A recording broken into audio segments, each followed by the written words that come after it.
ನಾವಿವತ್ತು ನೋಡ್ತಾರ ಮೂವಿ ಎಂತದ್ದು ಅಂತಂದ್ರೆ ಭೂಮಿ ಈಗ ಮನುಷ್ಯರು ವಾಸ ಮಾಡೋಕೆ ಆಗದಿರೋಂತ ಸ್ಥಿತಿಗೆ ಹೋಗಿ ತಲುಪಿಟ್ಟಿರುತ್ತೆ. ಇದರಿಂದ ಭೂಮಿಯಲ್ಲಿ ಮನುಷ್ಯ ಕುಲನೇ ನಾಶ ಆಗ್ತಾ ಬರ್ತಿರುತ್ತೆ. ಆದ್ರಿಂದ ಈಗ ಭೂಮಿಲಿ ಉಳ್ಕೊಂಡಿರೋಂತ 2,000 ಜನರು ಮನುಷ್ಯ ಕುಲನ ಕಾಪಾಡಬೇಕು ಅಂತ ಬೇರೆ ಗ್ರಹನ ಹುಡ್ಕೊಂಡು ಹೋಗ್ತಾರೆ. ಆದ್ರೆ ಅವರು ಹುಡ್ಕೊಂಡ್ ಬಂದಿರುವಂತ ಗ್ರಹ ಈ ತರ ಇರುತ್ತೆ ಅಂತ ಯಾರು ಯೋಚನೆನೂ ಕೂಡ ಮಾಡಿರೋದಿಲ್ಲ. ಯಾಕೆ ಅಂತಂದ್ರೆ ಇವರಿಗೆ ಆ ಗ್ರಹದಲ್ಲಿ ಒಂದು ಆಶ್ಚರ್ಯ ಕಾದಿರುತ್ತೆ. ಆ 2,000 ಜನರಿಗೆ ಏನಾಯ್ತು, ಅವರು ಮನುಷ್ಯ ಕುಲನ ಕಾಪಾಡಿದ್ರೋ ಇಲ್ವೋ ಅಂತ ತಿಳ್ಕೋಬೇಕು ಅಂತಂದ್ರೆ ಈ ಮೂವಿನ ನನ್ ಜೊತೆ ಕೊನೆವರೆಗೂ ನೋಡಿ. ಅಂದಂಗೆ ಈ ಮೂವಿ ಹೆಸರು ಏಲಿಯನ್ ಕೊವೆನೆಂಟ್ ಅಂತ. ಅಷ್ಟೇ ಅಲ್ಲ, ಈ ಮೂವಿಯ ಫಸ್ಟ್ ಪಾರ್ಟ್ ಕೂಡ ಇದೆ. ಆ ಮೂವಿ ಕೂಡ ನಿಮಗೆ ಒಂದು ಒಳ್ಳೆ ಅಡ್ವೆಂಚರ್ ಹಾಗೂ ಥ್ರಿಲ್ಲಿಂಗ್ ಎಕ್ಸ್ಪೀರಿಯನ್ಸ್ ಅನ್ನ ಕೊಡುತ್ತೆ. ನೀವಿನ್ನು ಆ ಮೂವಿನ ನೋಡಿಲ್ಲ ಅಂತಂದ್ರೆ ಡಿಸ್ಕ್ರಿಪ್ಷನ್ ಅಲ್ಲಿ ಲಿಂಕ್ ಅನ್ನ ಕೊಟ್ಟಿರ್ತೀನಿ, ಆ ಮೂವಿನೂ ಕೂಡ ನೋಡಿ. ಸರ್, ಈಗ ನಾವು ತುಂಬಾ ಟೈಮ್ ವೇಸ್ಟ್ ಮಾಡದೆ ನಮ್ಮ ಮೈನ್ ಸ್ಟೋರಿ ಕಡೆಗೆ ಹೊರಟೋಗೋಣ. ಮೂವಿಯ ಮೊದಲಲ್ಲಿ ನಮ್ಗೆ ತೋರಿಸ್ತಾರೆ, ಪೀಟರ್ ಡೇವಿಡ್ ಗೆ ಹೇಳ್ತಾನೆ, ಡೇವಿಡ್, ನಾನ್ ನಿನ್ನನ್ನ ಕ್ರಿಯೇಟ್ ಮಾಡಿರೋದು, ನಾನೇ ನಿನ್ನ ತಂದೆ ಅಂತ. ಆಗ ಡೇವಿಡ್ ಪೀಟರ್ ಗೆ ಹೇಳ್ತಾನೆ, ನನ್ನ ಹತ್ರ ಒಂದು ಕ್ವಶನ್ ಇದೆ, ಕೇಳ್ಬೋದಾ ಅಂತ.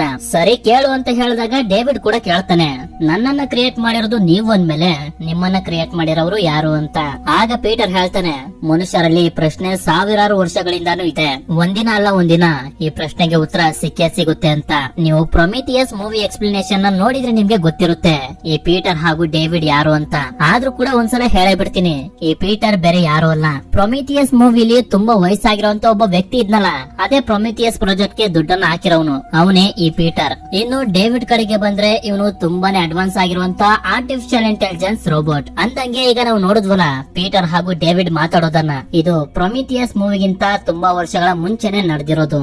ಆದ್ರೆ ಅದನ್ನ ಈ ಮೂವಿಲಿ ತೋರಿಸ್ತಿದಾರೆ ಅಷ್ಟೇ. ಇಲ್ಲಿಗೆ ಸೀನ್ ಕಟ್ ಆಗಿ ಮುಂದಿನ ಸೀನ್ ಗೆ ಶಿಫ್ಟ್ ಆಗುತ್ತೆ.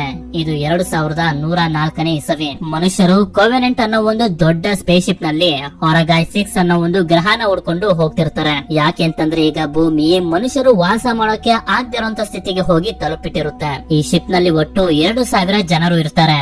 ಹಾಗೆ 1,140 ಟೆಸ್ಟ್ ಟ್ಯೂಬ್ ಬೇಬೀಸ್ ಗಳು ಇರ್ತವೆ. ಟೆಸ್ಟ್ ಟ್ಯೂಬ್ ಬೇಬೀಸ್ ಗಳು ಅಂತಂದ್ರೆ ಭ್ರೂಣಗಳು ಅಂತ. ಇವುಗಳಿಂದಾನೆ ಮನುಷ್ಯರು ಹೊರಗಾಯ್ 6 ಗ್ರಹದಲ್ಲಿ ಮನುಷ್ಯ ಕುಲನ ಬೆಳೆಸಬೇಕು ಅಂತ ಅನ್ಕೊಂಡಿರ್ತಾರೆ. ಅಂದ್ರೆ ಟೆಸ್ಟ್ ಟ್ಯೂಬ್ ಬೇಬೀಸ್ ಗಳನ್ನ ತಾಯಿಯ ಹೊಟ್ಟೆಲಿ ಬೆಳೆಸೋದಿಲ್ಲ, ಬದಲಾಗಿ ಲ್ಯಾಬ್ ನಲ್ಲಿ ಬೆಳೆಸ್ತಾರೆ. ಈ ಕೋವಿನೆಂಟ್ ಶಿಪ್ ನಲ್ಲಿರುವಂತಹ ಜನರೆಲ್ಲ ಆರಗೈ 6 ಗ್ರಹಕ್ಕೆ ಹೋಗಿ ತಲುಪೋದಕ್ಕೆ ಒಟ್ಟು 7 ವರ್ಷ 4 ತಿಂಗಳುಗಳು ಆಗ್ತವೆ. ಅಲ್ಲಿವರೆಗೂ ಈ ಶಿಪ್ ನಲ್ಲಿರುವಂತಹ ಜನರೆಲ್ಲ ಸ್ಲೀಪಿಂಗ್ ಚೇಂಬರ್ ನಲ್ಲೇ ಇರಬೇಕು. ನಂತರ ನಮ್ಗೆ ಇದೇ ಸ್ಪೇಸ್ ಶಿಪ್ ನಲ್ಲಿ ಓಡಾಡ್ತಿರುವಂತ ಒಬ್ಬ ವ್ಯಕ್ತಿನ ತೋರಿಸ್ತಾರೆ. ಇವನ ಹೆಸರು ವಾಲ್ಟರ್ ಅಂತ.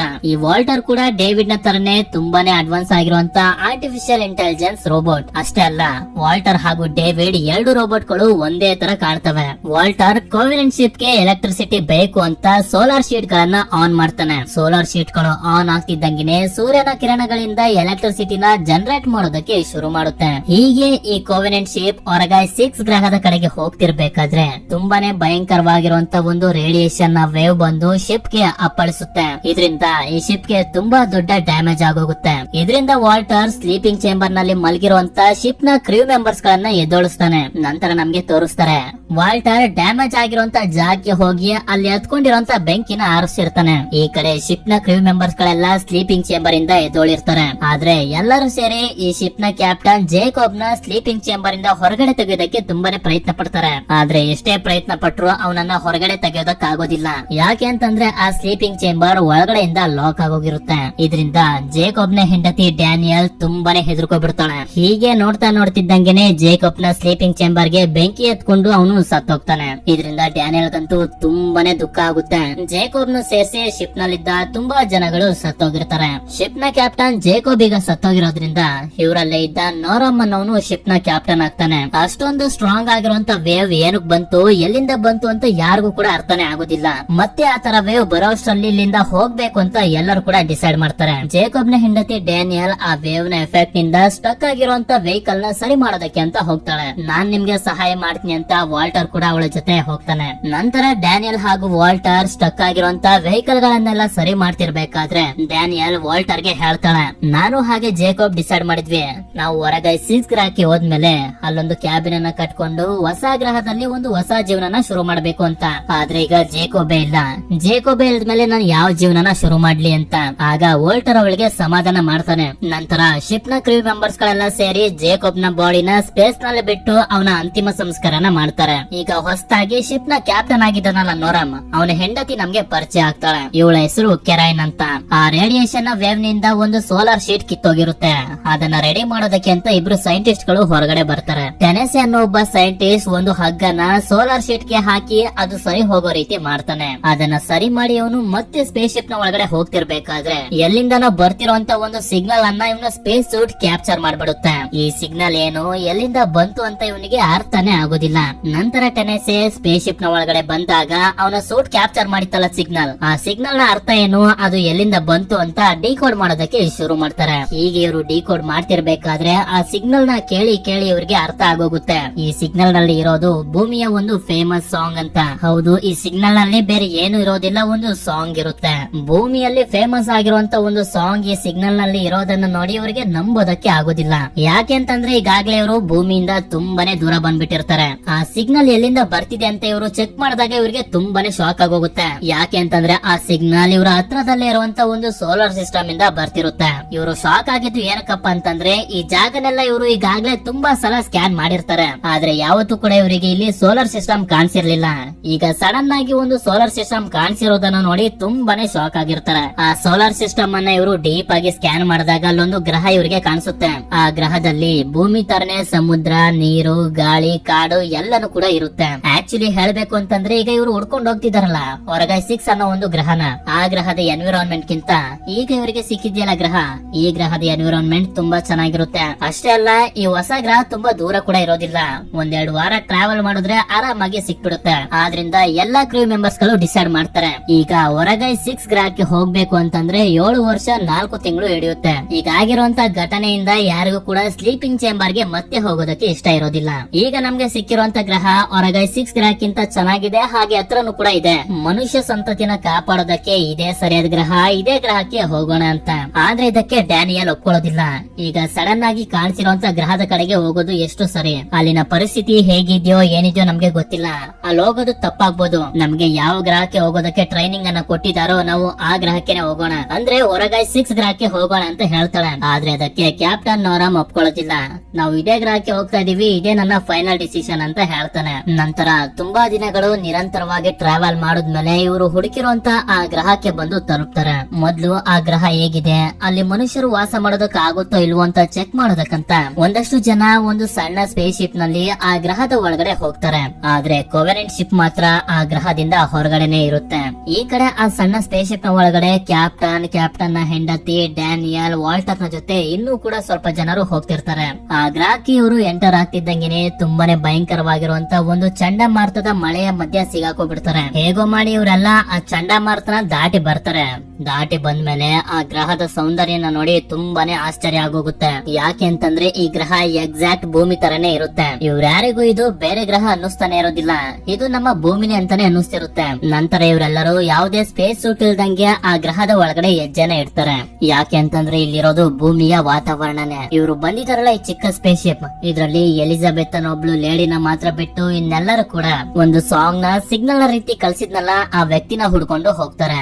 ಅಂದಂಗೆ ಈ ಎಲಿಜಬೆತ್ ಬೇರೆ ಯಾರು ಅಲ್ಲ, ಆಗ್ಲೇ ಸೋಲಾರ್ ಶೀಟ್ ಅನ್ನ ರೆಡಿ ಮಾಡೋದಕ್ಕೆ ಹೋಗಿ ಒಂದು ಸಿಗ್ನಲ್ ರಿಸೀವ್ ಮಾಡಿದ್ನಲ್ಲ ಟೆನೆಸ್, ಅವನ ಹೆಂಡತಿನೇ ಈ ಎಲಿಜಬೆತ್. ನಂತರ ಇವರು ಸ್ವಲ್ಪ ಮುಂದೆ ಬಂದಾಗ ಈ ಜಾಗನೆಲ್ಲ ನೋಡಿ ತುಂಬಾನೇ ಇಂಪ್ರೆಸ್ ಆಗೋಗ್ತಾರೆ. ಮನುಷ್ಯ ಸಂತತಿನ ಮುಂದುವರ್ಸೋದಕ್ಕೆ ಇದೇ ಸರಿಯಾದ ಗ್ರಹ ಅಂತ ಡಿಸೈಡ್ ಮಾಡೇ ಬಿಡ್ತಾರೆ. ಅಲ್ಲೇ ಅವರೆಲ್ಲರೂ ಗಮನಿಸ್ತಾರೆ, ಭೂಮಿಲಿ ಬೆಳೆಯುವಂತ ಗೋಧಿನ ಯಾರೋ ಬೆಳೆದಿರ್ತಾರೆ. ಈ ಗ್ರಹದಲ್ಲಿ ಗೋಧಿನ ಯಾರಪ್ಪ ಬೆಳಿತಿದ್ದಾರೆ ಅಂತ ಇವರಿಗೆ ಅರ್ಥನೇ ಆಗುದಿಲ್ಲ. ಸರಿ ಅಂತ ಇವರೆಲ್ಲರೂ ಅಲ್ಲಿಂದ ಮುಂದೆ ಸಾಕ್ತಾರೆ. ಹೀಗೆ ಹೋಗ್ತಿರ್ಬೇಕಾದ್ರೆ ಕ್ಯಾಪ್ಟನ್ ನೋರಾಮ್ ನ ಹೆಂಡತಿ ಕೆರೈನ್ ಹೇಳ್ತಾಳೆ, ನಾನ್ ಇಲ್ಲೇ ಇದ್ದು ಈ ಜಾಗದ ಮಣ್ಣಿನ ಸ್ಯಾಂಪಲ್ ಅನ್ನ ತಗೋತಿರ್ತೀನಿ, ನೀವು ಹೋಗ್ ಬನ್ನಿ ಅಂತ. ಸರಿ ಅಂತ ಹೇಳಿ ಕ್ಯಾಪ್ಟನ್ ನೋರಾಮ್ ಅವಳ ಜೊತೆ ಇರೋದಕ್ಕೆ ಅಂತ ಲೆಡ್ಜರ್ ಅನ್ನೋ ಒಬ್ಬ ವ್ಯಕ್ತಿನೂ ಕೂಡ ಅಲ್ಲೇ ಇರಿಸ್ತಾನೆ. ಕೆರೈನ್ ಹಾಗೂ ಲೆಡ್ಜರ್ ಅಲ್ಲಿಂದ ಮುಂದೆ ಒಂದು ಕಾಡಿನ ಒಳಗಡೆ ಬಂದು ಅಲ್ಲಿನ ಮಣ್ಣಿನ ಸ್ಯಾಂಪಲ್ ಅನ್ನ ಎತ್ಕೋತಿರ್ತಾರೆ ಟೆಸ್ಟ್ ಅನ್ನ ಮಾಡೋದಕ್ಕೆ ಅಂತ. ಲೆಡ್ಜರ್ ನಾನು ವಾಶ್ರೂಮ್ ಹೋಗಿ ಬರ್ತೀನಿ ಅಂತ ಒಂದು ಜಾಗಕ್ಕೆ ಬರ್ತಾನೆ. ಆ ಜಾಗದಲ್ಲಿರೋ ಮೊಟ್ಟೆಯ ರೀತಿಯ ವಸ್ತು ಮೇಲೆ ಕಾಲಿಟ್ಬಿಡ್ತಾನೆ. ಅದರಿಂದ ತುಂಬಾನೇ ವಿಚಿತ್ರವಾಗಿರುವಂತಹ ಪಾರ್ಟಿಕಲ್ಸ್ ಗಳು ಹೊರಗಡೆ ಬರ್ತವೆ. ಬಿಡ್ತಾರೆ. ಆ ಪಾರ್ಟಿಕಲ್ಸ್ ಗಳು ಹೋಗಿ ಲೆಡ್ಜರ್ ನ ಕಿವಿಯಿಂದ ಅವನ ಬಾಡಿಗೆ ಸೇರ್ಕೊಬಿಡುತ್ತೆ. ಹೇಳ್ಬೇಕು ಅಂತಂದ್ರೆ ಅದು ಮಾಮೂಲಿ ಆಗಿರುವಂತ ಪಾರ್ಟಿಕಲ್ಸ್ ಗಳು ಅಲ್ಲ, ಅದು ಏಲಿಯನ್ಸ್ ಗಳ DNA. ಆ DNA ಇಲ್ಲಿಗೆ ಹೇಗ್ ಬಂತು ಅಂತ ಇನ್ನು ಸ್ವಲ್ಪ ಹೊತ್ತಲ್ಲೇ ನಿಮ್ಗೆ ಗೊತ್ತಾಗುತ್ತೆ. ಈ ಕಡೆ ಇವರೆಲ್ಲರೂ ನಡ್ಕೊಂಡು ಹೋಗ್ತಿರ್ಬೇಕಾದ್ರೆ ಗಮನಿಸ್ತಾರೆ ಯಾವುದೋ ಒಂದು ವಸ್ತು ಬಂದು ಇಲ್ಲಿಗೆ ಕ್ರಾಶ್ ಆಗಿದೆ ಅಂತ. ಆ ವಸ್ತುನ ಹುಡ್ಕೊಂಡು ಇವರು ಮುಂದೆ ಬಂದಾಗ ಇವರಿಗೆ ತುಂಬಾನೇ ಶಾಕ್ ಆಗೋಗುತ್ತೆ. ಯಾಕೆ ಅಂತಂದ್ರೆ ಅಲ್ಲೊಂದು ದೊಡ್ಡ ಸ್ಪೇಸ್ ಶಿಪ್ ಬಿದ್ದಿರುತ್ತೆ. ಈ ಸ್ಪೇಸ್ ಶಿಪ್ ಯಾವ್ದು ಅಂತ ನಿಮ್ಗೆ ನೆನಪು ಬಂದಿರಬಹುದು, ಅದೇ ಪ್ರೊಮೆಥಿಯಸ್ ಮೂವಿಯ ಕೊನೆಯಲ್ಲಿ ಡೇವಿಡ್ ಹಾಗೆ ಶಾ ಇಂಜಿನಿಯರ್ಸ್ ಗಳ ಗ್ರಹನ ಹುಡ್ಕೊಂಡು ಹೋಗ್ತಾರಲ್ಲ, ಅದೇ ಸ್ಪೇಸ್ ಶಿಪ್ ಇದು. ಸರಿ ಅಂತ ಇವರೆಲ್ಲರೂ ಆ ಸ್ಪೇಸ್ ಶಿಪ್ ನ ಒಳಗಡೆ ಹೋಗ್ತಿರ್ತಾರೆ. ಆಗ ಟಾಮಿ ಅನ್ನೋ ಒಬ್ಬ ವ್ಯಕ್ತಿ ಮೊಟ್ಟೆ ತರ ಇರುವಂತ ಅದೇ ವಸ್ತುನ ಟಚ್ ಮಾಡ್ಬಿಡ್ತಾನೆ. ಇದರಿಂದ ಆ ಪಾರ್ಟಿಕಲ್ಸ್ ಗಳು ಇವನ ಬಾಡಿ ಒಳಗಡೆನು ಕೂಡ ಸೇರ್ಕೊಬಿಡುತ್ತೆ. ನಂತರ ಹೀಗೆ ಇವರೆಲ್ಲ ಮುಂದೆ ಸಾಗ್ತಾ ಆ ಸ್ಪೇಸ್ ಶಿಪ್ ನ ಒಳಗಡೆ ಬಂದಾಗ ಡ್ಯಾನಿಯಲ್ ಗೆ ಶಾಳ ID ಕಾರ್ಡ್ ಹಾಗೆ ಅವಳ ಫೋಟೋ ಸಿಗುತ್ತೆ. ಆಗ ಅದನ್ನ ನೋಡಿ ವಾಲ್ಟರ್ ಅವಳಿಗೆ ಹೇಳ್ತಾನೆ, ಇದು ಎಲಿಜಬೆತ್ ಶಾ ಅನ್ನೋರ ID ಕಾರ್ಡ್. ಅವರು ಪ್ರೊಮೆಥಿಯಸ್ ಶಿಪ್ ನಲ್ಲಿ ಒಬ್ರು ಸೈಂಟಿಸ್ಟ್ ಆಗಿದ್ದವರು. ಆದ್ರೆ 10 ವರ್ಷಗಳ ಹಿಂದೆ ಪ್ರೊಮೆಥಿಯಸ್ ಶಿಪ್ ಹಾಗೆ ಅದರಲ್ಲಿದ್ದಂತ ಜನರೆಲ್ಲ ಸ್ಪೇಸ್ ನಲ್ಲಿ ನಿಗೂಢವಾಗಿ ಕಾಣೆಯಾಗೋದ್ರು. ಅವರೆಲ್ಲರೂ ಏನಾದ್ರು ಅಂತ ನಮ್ಗೆ ಈಗಲೂ ಕೂಡ ಗೊತ್ತಾಗಿಲ್ಲ ಅಂತ. ವಾಲ್ಟರ್ ಒಬ್ಬ ಆರ್ಟಿಫಿಷಿಯಲ್ ಇಂಟೆಲಿಜೆನ್ಸ್ ರೋಬೋಟ್ ಆಗಿರೋದ್ರಿಂದ ಈ ವಿಷಯದ ಬಗ್ಗೆ ಎಲ್ಲಾನು ತಿಳ್ಕೊಂಡಿರ್ತಾನೆ. ನಂತರ ಇವರೆಲ್ಲರೂ ಸೇರಿ ಆ ಸ್ಪೇಸ್ ಶಿಪ್ ನ ಕಂಟ್ರೋಲ್ ರೂಮ್ ಗೆ ಬರ್ತಾರೆ. ಕ್ಯಾಪ್ಟನ್ ಅಲ್ಲೊಂದು ಡಿವೈಸ್ ಅನ್ನ ಟಚ್ ಮಾಡಿದಾಗ ಒಂದು ಹೋಲೋಗ್ರಾಮ್ ವಿಡಿಯೋ ಪ್ಲೇ ಆಗುತ್ತೆ. ಆಗ ಇವರೆಲ್ಲರಿಗೂ ಗೊತ್ತಾಗುತ್ತೆ ಆ ಸಾಂಗ್ ಅನ್ನ ಸಿಗ್ನಲ್ ಆಗಿ ಕಳ್ಸಿದ್ದು ಬೇರೆ ಯಾರು ಅಲ್ಲ, ಶಾ ಅಂತ. ಶಾನ ಸ್ಥಿತಿನ ನೋಡಿ ಇವರೆಲ್ಲರಿಗೂ ಕೂಡ ತುಂಬಾನೇ ದುಃಖ ಆಗುತ್ತೆ. ಇಷ್ಟು ದೊಡ್ಡ ಗ್ರಹದಲ್ಲಿ ಇವಳೊಬ್ಳೆ ಹೇಗಿದ್ಲು ಅಂತ. ಈ ಕಡೆ ನಮ್ಗೆ ಲೆಡ್ಜರ್ ನ ತೋರಿಸ್ತಾರೆ. ಆ ಪಾರ್ಟಿಕಲ್ಸ್ ಗಳು ಇವನ ಬಾಡಿ ಒಳಗಡೆ ಹೋಗಿರೋದ್ರಿಂದ ಇವನ ಆರೋಗ್ಯ ಹದಗೆಡೋದಕ್ಕೆ ಶುರುವಾಗುತ್ತೆ. ಆದ್ರಿಂದ ಕೆರೆನ್ ಕ್ಯಾಪ್ಟನ್ ನೋರಾಮ್ ನ ಕಾಂಟ್ಯಾಕ್ಟ್ ಮಾಡಿ ಹೇಳ್ತಾಳೆ, ಲೆಡ್ಜರ್ ನ ಆರೋಗ್ಯ ತುಂಬಾನೇ ಹದಗೆಡ್ತಿದೆ, ಎಲ್ಲರೂ ವಾಪಸ್ ಶಿಪ್ ಹತ್ರ ಬನ್ನಿ ಅಂತ. ಸರಿ ಅಂತ ಇವರು ಕೂಡ ಅಲ್ಲಿಂದ ಹೊರಗಡೆ ಬಂದು ಇವರ ಶಿಪ್ ಹತ್ರ ಹೋಗ್ತಿರ್ತಾರೆ. ಆದ್ರೆ ಟಾಮ್ ನ ಸ್ಥಿತಿನೂ ಕೂಡ ಲೆಡ್ಜರ್ ನ ತರನೇ ಆಗ್ತಿರುತ್ತೆ. ಈ ಕಡೆ ಕೋವೆನೆಂಟ್ ಶಿಪ್ ನ ಒಳಗಡೆ ಇರುವಂತ ಟೆನೆಸಿ ಹಾಗೂ ಪೈಲಟ್ಸ್ ಗಳಿಗೆ ಗ್ರಹದ ಒಳಗಡೆ ಹೋಗಿರುವಂತ ಜನರ ಜೊತೆ ಕಾಂಟ್ಯಾಕ್ಟ್ ಮಾಡೋದಕ್ಕೆ ಆಗ್ತಿರೋದಿಲ್ಲ. ಯಾಕೆ ಅಂತಂದ್ರೆ ಈ ಗ್ರಹದಲ್ಲಿ ತುಂಬಾ ಜೋರಾಗಿ ಮಳೆ ಬರ್ತಿರುತ್ತೆ. ಕೆರೆನ್ ಲೆಡ್ಜರ್ ನ ಶಿಪ್ ಹತ್ರ ಕರ್ಕೊಂಡ್ ಬರ್ತಿರ್ಬೇಕಾದ್ರೆ ಅವಳ ಮೇಲೆ ರಕ್ತದ ವಾಂತಿನ ಮಾಡ್ಬಿಡ್ತಾನೆ. ಶಿಪ್ ಹತ್ರ ಇದ್ದಂತ ಎಲಿಜಬೆತ್ ಕೂಡ ಅಲ್ಲಿಗೆ ಬರ್ತಾಳೆ. ನಂತರ ಇವರಿಬ್ರು ಸೇರಿ ಲೆಡ್ಜರ್ ನ ಮೆಡಿಕಲ್ ಫೆಸಿಲಿಟಿ ರೂಮ್ ಗೆ ಕರ್ಕೊಂಡ್ ಬರ್ತಾರೆ. ಅವನಿಗೆ ಟ್ರೀಟ್ಮೆಂಟ್ ಅನ್ನ ಕೊಡೋದಕ್ಕೆ ಅಂತ ಎಲಿಜಬೆತ್ ಅವನ ಶರ್ಟ್ ಅನ್ನ ಓಪನ್ ಮಾಡಿದಾಗ ಯಾವ್ದೋ ಒಂದು ಜೀವಿ ಅವನ ಬಾಡಿಯಿಂದ ಹೊರಗಡೆ ಬರ್ತಿರುತ್ತೆ. ಅದನ್ನ ನೋಡಿ ಹೆದರ್ಕೊಂಡು ಎಲಿಜಬೆತ್ ನಾನು ಕ್ಯಾಪ್ಟನ್ ಕರ್ಕೊಂಡ್ ಬರ್ತೀನಿ ಅಂತ ಹೊರಗಡೆ ಬಂದು ಆ ಡೋರ್ ಅನ್ನ ಲಾಕ್ ಮಾಡ್ಬಿಡ್ತಾಳೆ. ಪಾಪ ಕೆರೆನ್ ಕೂಡ ಇನ್ಫೆಕ್ಟ್ ಆಗಿರುವಂತ ಲೆಡ್ಜರ್ ನ ಜೊತೆನೆ ಉಳ್ಕೊಬಿಡ್ತಾಳೆ. ಈ ಕಡೆ ಎಲಿಜಬೆತ್ ಕ್ಯಾಪ್ಟನ್ ನ ಕಾಂಟ್ಯಾಕ್ಟ್ ಮಾಡಿ ಬೇಗ ಬರೋದಕ್ಕೆ ಹೇಳ್ತಾಳೆ. ನಂತರ ಅವಳು ಮತ್ತೆ ಮೆಡಿಕಲ್ ಫೆಸಿಲಿಟಿ ರೂಮ್ ಹತ್ರ ಬಂದಾಗ ಕೆರೆನ್ ಹೇಳ್ತಾಳೆ ಡೋರ್ ಅನ್ನ ಓಪನ್ ಮಾಡುವಂತ. ಆಗ ಎಲಿಜಬೆತ್ ಹೇಳ್ತಾಳೆ ನಾನು ಡೋರ್ ಅನ್ನ ಓಪನ್ ಮಾಡೋದಕ್ಕಾಗೋದಿಲ್ಲ, ಓಪನ್ ಮಾಡಿದ್ರೆ ಇನ್ಫೆಕ್ಷನ್ ಎಲ್ಲಾ ಕಡೆ ಹರಡ್ಬಿಡುತ್ತೆ ಅಂತ. ನಂತರ ಲೆಡ್ಜರ್ ನ ಬಾಡಿಯನ್ನ ಸೀಳ್ಕೊಂಡು ತುಂಬಾನೇ ವಿಚಿತ್ರವಾಗಿರುವಂತ ಒಂದು ಏಲಿಯನ್ ಹೊರಗಡೆ ಬರುತ್ತೆ. ಈ ಏಲಿಯನ್ ಸಣ್ಣದಾಗಿದ್ರು ಕೂಡ ತುಂಬಾನೇ ಸ್ಟ್ರಾಂಗ್ ಆಗಿರುತ್ತೆ. ಅದನ್ನ ನೋಡಿ ಕೆರೆನ್ಗಂತೂ ತುಂಬಾನೇ ಗಾಬರಿ ಆಗೋಗುತ್ತೆ. ಹೀಗೆ ಅವಳು ಹೆದರ್ಕೊಂಡು ಕುಂತಿರ್ಬೇಕಾದ್ರೆ ಆ ಏಲಿಯನ್ ಇವಳ ಮೇಲೆ ಅಟ್ಯಾಕ್ ಮಾಡಿ ಸಾಯಿಸ್ಬಿಡುತ್ತೆ. ಅದೇ ಸಮಯಕ್ಕೆ ಎಲಿಜಬೆತ್ ಒಂದು ಗನ್ ಅನ್ನ ತಗೊಂಡು ಅಲ್ಲಿಗೆ ಬರ್ತಾಳೆ. ಬಂದು ನೋಡಿದ್ರೆ ಆ ಏಲಿಯನ್ ಕೆರೆನ್ ನ ಸಾಯಿಸ್ಬಿಟ್ಟಿರುತ್ತೆ. ಆದ್ರಿಂದ ಅವಳು ಅದಕ್ಕೆ ಶೂಟ್ ಮಾಡಕ್ಕೆ ನೋಡಿದಾಗ ಅದು ತಪ್ಪಿಸ್ಕೊಬಿಡುತ್ತೆ. ಇದರಿಂದ ಅವಳು ಹೆದರ್ಕೊಂಡು ಆ ರೂಮ್ ಮನೆ ಲಾಕ್ ಮಾಡ್ಕೊಂಡು ಹೊರಗಡೆ ಓಡ್ ಬಂದ್ಬಿಡ್ತಾಳೆ. ಈ ಏಲಿಯನ್ ಕೂಡ ಏನು ಕಮ್ಮಿ ಆಗಿರ್ಲಿಲ್ಲ, ಡೋರ್ ಅನ್ನೇ ಹೊಡ್ಕೊಂಡು ಹೊರಗಡೆ ಬಂದ್ಬಿಡುತ್ತೆ. ಎಲಿಜಬೆತ್ ಕೂಡ ಒಂದು ಗನ್ ಅನ್ನ ಎತ್ಕೊಂಡು ರೆಡಿ ಆಗ್ತಾಳೆ. ಅದು ಬರ್ತಿದ್ದಂಗೆನೆ ಶೂಟ್ ಮಾಡೋಣ ಅಂತ ಅವಳು ಫೈರ್ ಮಾಡ್ತಾಳೆ ಕೂಡ. ಆದ್ರೆ ಮಿಸ್ ಫೈರ್ ಆಗಿ ಸಿಲಿಂಡರ್ ಗೆ ಬಿದ್ದು ಆ ಸ್ಪೇಸ್ ಶಿಪ್ ಬ್ಲಾಸ್ಟ್ ಆಗೋಗುತ್ತೆ. ಆದ್ರೆ ಆ ಏಲಿಯನ್ ತಪ್ಪಿಸ್ಕೊಂಡು ಅಲ್ಲಿಂದ ಹೊರಗಡೆ ಬಂದ್ಬಿಡುತ್ತೆ. ಆ ಸ್ಪೇಸ್ ಶಿಪ್ ಬ್ಲಾಸ್ಟ್ ಆಗಿದ್ದನ್ನು ನೋಡಿ ಕ್ಯಾಪ್ಟನ್ ನೋರಮ್ಗೆ ತುಂಬಾನೇ ದುಃಖ ಆಗುತ್ತೆ. ಯಾಕೆಂತಂದ್ರೆ ಅವನ ಹೆಂಡತಿ ಕ್ಯಾರೆನ್ ಕೂಡ ಅದೇ ಸ್ಪೇಸ್ ಶಿಪ್ ಒಳಗಡೆ ಇದ್ಲು ಅಂತ. ಈ ಕಡೆ ನಮ್ಗೆ ಟಾಮ್ ನ ತೋರಿಸ್ತಾರೆ.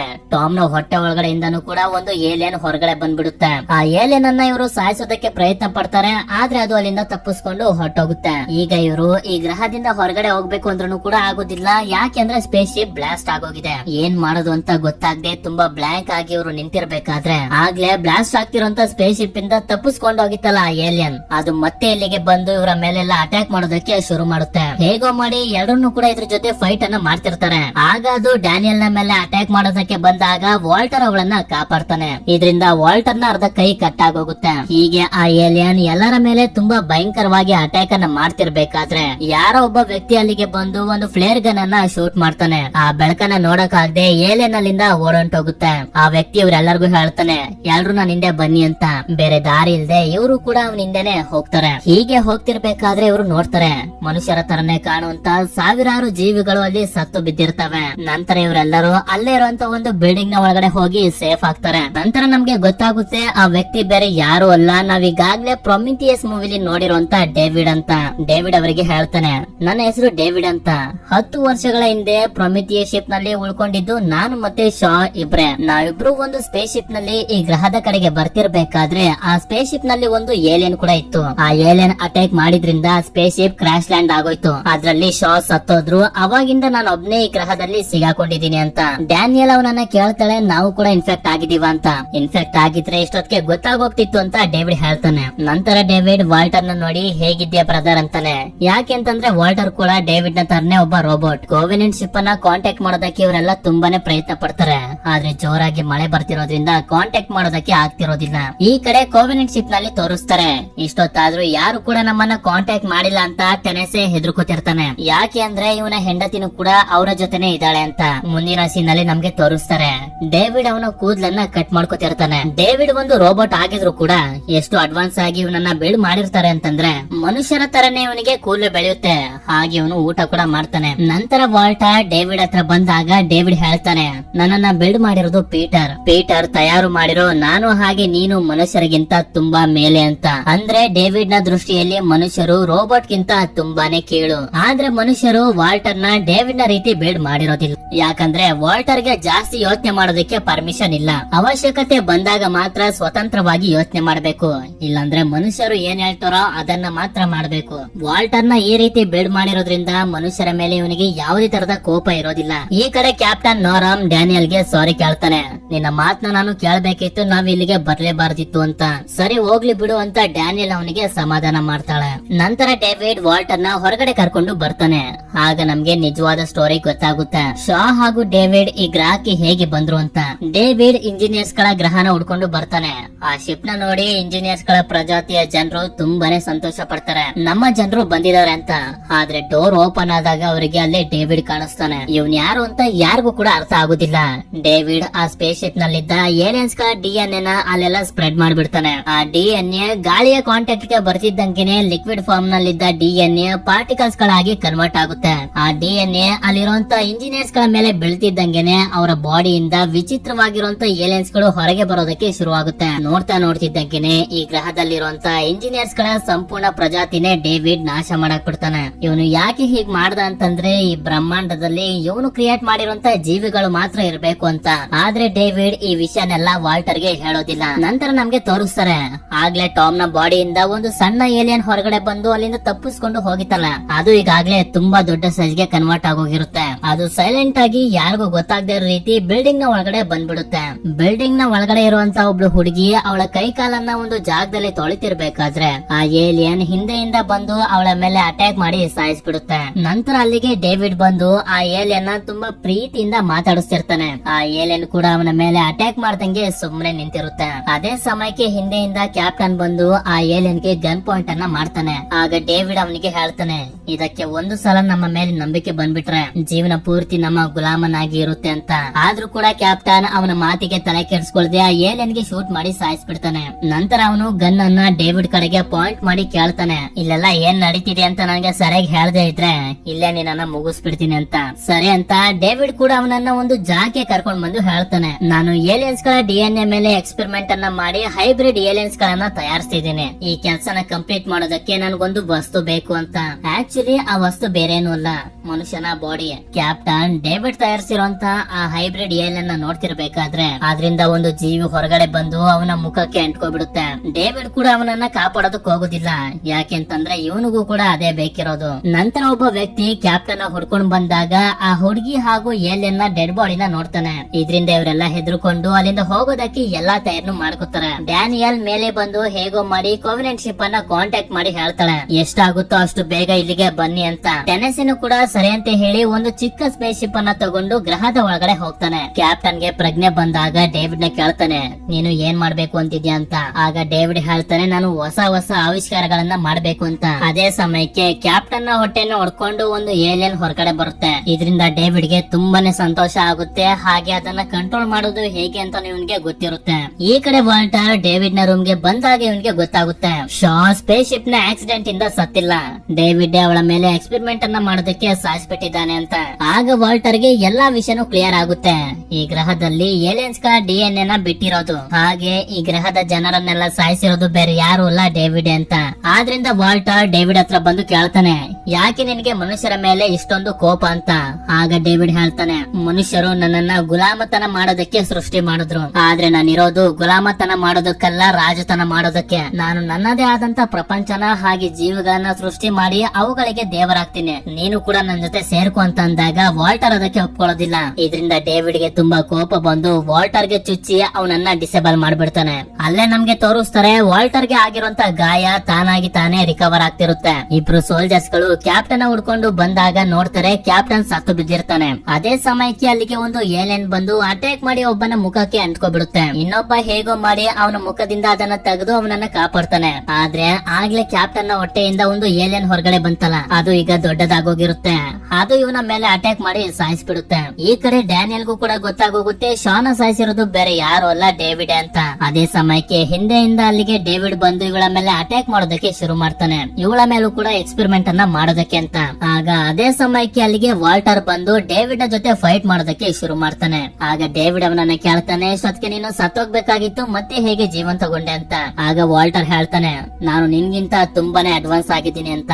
ನಂತರ ಇವರಿಬ್ಬರ ಮಧ್ಯೆ ಒಂದು ದೊಡ್ಡ ಫೈಟೇ ಶುರು ಆಗೋಗುತ್ತೆ. ಈ ಕಡೆ ಡ್ಯಾನಿಯಲ್ ಹಾಗೆ ಏಲಿಯನ್ ಇಂದ ತಪ್ಪಿಸ್ಕೊಂಡ್ ಬಂದಲ್ಲ ಆ ವ್ಯಕ್ತಿ, ಇವರಿಬ್ರು ಸೇರಿ ಆ ಜಾಗದಿಂದಾನೇ ಹೊರಗಡೆ ಬಂದ್ಬಿಡ್ತಾರೆ. ಅದೇ ಸಮಯಕ್ಕೆ ಟೆನೆಸನು ಕೂಡ ಆ ಚಿಕ್ಕ ಸ್ಪೇಸ್ ಶಿಪ್ ಅನ್ನ ತಗೊಂಡು ಆ ಜಾಗಕ್ಕೆ ಬರ್ತಾನೆ. ಆ ಸ್ಪೇಸ್ ಶಿಪ್ ಗೆ ಹತ್ತೋದಕ್ಕೆ ಅಂತ ಇವರಿಬ್ರು ಹೋಗ್ತಿರ್ತಾರೆ. ಅದೇ ಸಮಯಕ್ಕೆ ವಾಲ್ಟರ್ ಕೂಡ ಡೇವಿಡ್ ನ ಸಾಯಿಸಿ ಶಿಪ್ ಹತ್ರ ಬರ್ತಿರ್ತಾನೆ. ಇವರೆಲ್ಲರೂ ಆ ಸ್ಪೇಸ್ ಶಿಪ್ ಇಂದ ತಪ್ಪಿಸ್ಕೊಂಡು ಹೋಗೋದಕ್ಕೆ ನೋಡ್ತಿರ್ಬೇಕಾದ್ರೆ ಆ ಭಯಂಕರವಾಗಿರುವಂತ ಏಲಿಯನ್ ಕೂಡ ಬಂದ್ಬಿಡುತ್ತೆ. ಎಲ್ಲರೂ ಸ್ಪೇಸ್ ಶಿಪ್ ನ ಹತ್ಕೊಂಡು ಅಲ್ಲಿಂದ ಹೋಗ್ತಿರ್ಬೇಕಾದ್ರೆ ಏಲಿಯನ್ ಕೂಡ ಬಂದು ಅದಕ್ಕೆ ಹತ್ಕೊಬಿಟ್ಟಿರುತ್ತೆ. ಆದ್ರಿಂದ ಡ್ಯಾನಿಯಲ್ ಹೊರಗಡೆ ಬಂದು ಗನ್ ಅನ್ನ ತಗೊಂಡು ಅದಕ್ಕೆ ಶೂಟ್ ಮಾಡೋದಕ್ಕೆ ತುಂಬಾ ಪ್ರಯತ್ನ ಪಡ್ತಾಳೆ. ಆದ್ರೆ ಎಷ್ಟೇ ಪ್ರಯತ್ನ ಪಟ್ರು ಅದು ಅವಳ ಕೈಗೆ ಸಿಗೋದೇ ಇಲ್ಲ.